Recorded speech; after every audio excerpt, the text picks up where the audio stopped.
This tutorial is brought to you by PhotoshopTalent.com.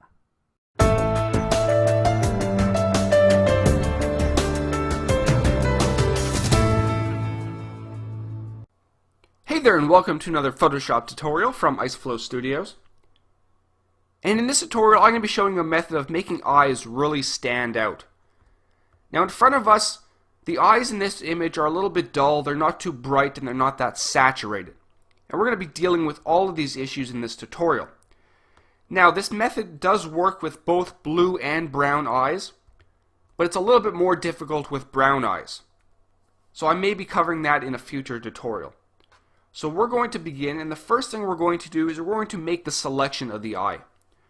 Now it doesn't matter how you make your selection. I'm going to be using my pen tool, making sure paths is checked off.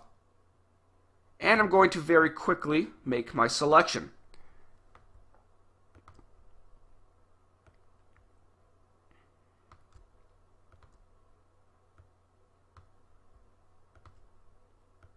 Now when you're dealing with anything in the eye area, you want a very soft selection. So we're going to feather the radius of 3. If you're using your lasso tool, go up to the top and click on Select, Modify, and then Feather. And you can feather it from there.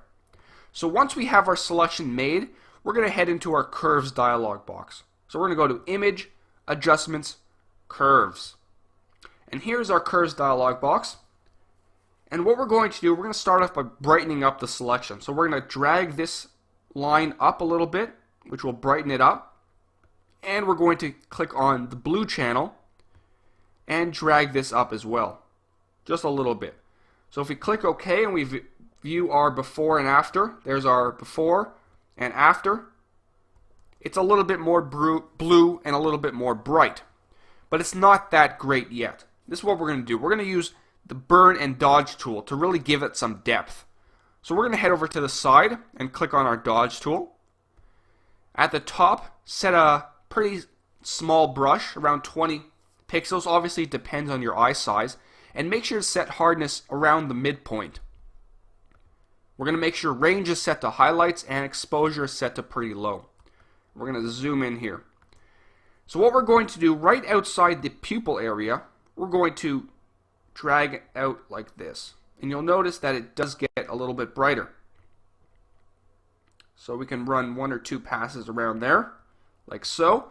And once we have that, we're going to grab our burn tool. And we're just going to very simply drag out on the outline, just to give it a little bit of depth, just like so. And make sure you're somewhat accurate, a little bit more accurate than I am. And then if you want, you can one more time use the dodge tool, like so. Now my suggestion is to create a new pupil. So we're going to do that right now. We're going to create a new layer, like so. We're going to grab our elliptical marquee tool, and holding down shift, we're going to drag out the size of approximately the pupil, just like so. And make sure to feather. So we're going to go to Select, Modify, Feather, and feather it. I'm going to put it at 5 and click OK. Once that's done, as long as your background color is set to black, hold down your Command or Control key and press Delete. And we now have our new pupil, but we're missing the highlight. So we're going to create another new layer, like so, making sure our foreground color is set to white. Grab our brush tool right here. Make sure mode is set to normal. And we're just going to click. Oh, it's a little bit too... Click. There we go. And if we zoom out, we notice that the eye is a lot more effective. So if we look at our before and our after, the eye is definitely a lot nicer. It stands out a lot more.